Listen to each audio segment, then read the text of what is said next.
The teams for MCC Scuffed just came out, so in this video, I'm going to be going over my full predictions for the event, as well as give an analysis on every team. I would highly suggest joining the Discord server, since MCC Fantasy 8 is nearing its end, so it's the perfect time to join. Follow my Twitter linked in the description down below, and of course, consider subscribing to stay up to date with much more MCC content just like this. With all that out of the way, let's get right into my predictions. In 10th place is the Yellow Yaks. For a team that I predicted in last, this team is actually quite strong, which really goes to show how well Scott balances the teams. Recently, Phil has been on a rampage, placing around the top 10 consistently, and I don't expect that to change this event. Aimsey is coming off of a 26th individual from MCC 29, so there is quite a lot of pop-off potential in them, and Blushy and Jimmy have both proven in the past that they can get solid placements, but sadly, compared to all the other teams in the event, I don't think they will hold up quite as much. Nonetheless, this team looks super fun, and I'm sure the vibes will be amazing. In 9th place is the Lime Llamas. For the first team to be announced, this team made quite a statement. Teams like this are really hard to predict, as there is no obvious leader and no standout player that can be relied on. As everyone on this team are quite solid players, they could pop off, but I think it's going to lead to everyone underperforming and ending in 9th place. Either way, I'm still super excited to see how this team performs on event day. In 8th place is the Purple Pandas. Finally, Water Breath Man makes his way into the event. I've been waiting for this moment for so long. I'm actually really excited to see how Zeus does, considering this event he is likely going to be a 2nd frag, while in the past his competitive teams have all had him in 3rd frag.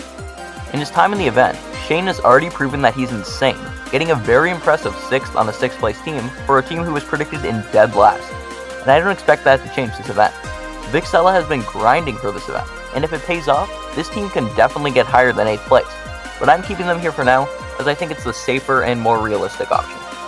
In 7th place is the Orange Ocelots. I've seen this team predicted quite low by a lot of people, but I honestly think this team could be very scary depending on what happens on event day. Last event, Ranboo has shown that he is not one to mess with, getting a very impressive 5th individual after barely playing Minecraft over the MCC break. Martin, Sneeg, and Kara have all proven that they can get consistent placements of around 25th individual, with them all having pop-off potential as well, but I don't think that I see them getting much higher than 25th overall in this event. Although I can see this team potentially getting higher, I think all the teams above them have a better shot at doing well, so I think 7th place is a fair placement for them in the end. In 6th place is the Pink Parrots. First, I would just like to mention how much of a banger this team is. I am super excited for it. In terms of skill, I think this team is quite strong compared to the teams below them, but just not enough to put them in the top half. JoJo has already proven that she is an incredible player, and has a ton of potential for super high placements no matter what the team is.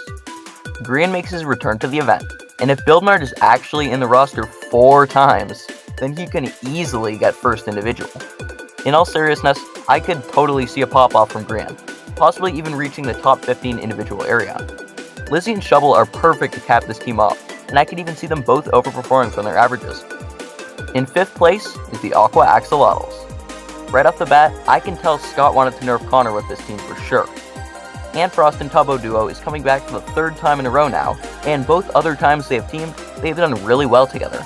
And I can see that happening again, especially seeing how cracked Ant has been lately. Now, this event, Ant will be drunk for most of the games, so it may affect his placement and the team's comms in general. This is Velvet's first event since December, so I'm not expecting a huge pop-off from him, and this is Connor's first event since all the way back in MCC 23.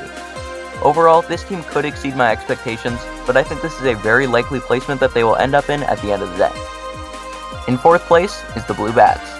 Honestly, this team has been slept on right from the start. Joel is extremely underrated, and has a good shot at top 5 individual this event just from looking at the competition.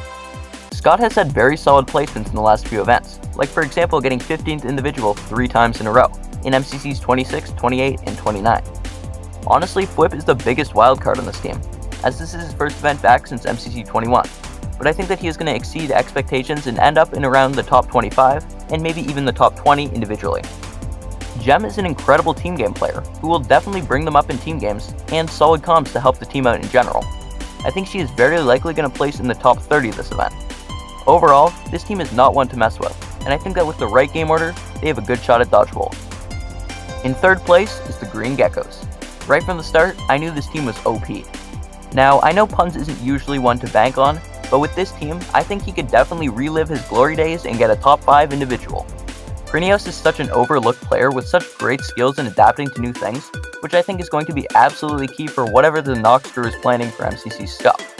And I can see Corneos easily making top 10 individual this event. In my opinion, Becky is one of, if not the most underrated MCC participant there currently is. In her 2 canon events, she has placed 20th and 22nd individual, and I think on a stronger team like this one, Becky can reach near top 15 individually. Ollie is another player who is generally overlooked, but with this event being his first since MCC 26, I'm not expecting a huge pop-off, but I'm still expecting a near top 25 individual performance, considering how good this team is. In the end, this team is very strong and is 100% in contention for dodgebolt, and I won't be surprised if they end up dominating the event. In second place is the Red Rabbits. The second I saw this team, I was so glad Tapple finally got a really strong team. In a regular event, I would be a bit more hesitant to put this team at the top, as all these players have underperformed before when paired against stronger teams. But since this event is a lower skilled event, I think this team is going to do really well. Hannah is a cracked player, and now that she's finally on an OP team, I can see a top 5 performance out of her on a good day. Tapple seems to be a really underrated player in this event, especially since his underperformances have happened due to the fact that he has been forced into top frag on almost every team he's been on. But this team is different. I can see a top 10 performance out of Tapple for sure. Sylvia is a super underrated player who has really good mechanics in PvP, and honestly on a team like this I can see her easily getting top 15 and potentially even getting top 10. G has had an incredible performance last event, getting 23rd individual. This team seems to be very similar in strength to Cyan 29, so I can see G getting a very similar placement to that in this event. Overall, this team is extremely scary, and I am confident putting this team in dodgeball. And in first place is the Cyan Coyotes. Honestly, I have no idea how Scott even allowed this team in the first place. Seapeekay is an OP duo in a regular event, so for a less powerful event, I think it is crazy OP, especially paired with False and Pearl, who are incredibly underrated in general.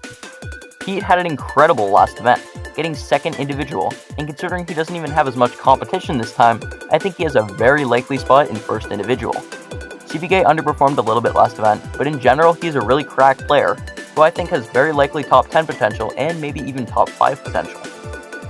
False's last 2 events have been really impressive, getting 26th and 23rd individual, and I think considering this is such a strong team, she can easily replicate one of those placements, and maybe even reach the top 20 in this event.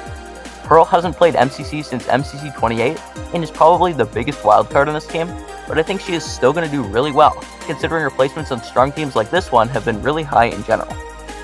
This is a super scary team in most games, and honestly I think they have a really good shot to get first overall, and take the win home, especially if False wants to pull off another 1v3 out of nowhere. And that's it for my predictions for MCC Scuffed.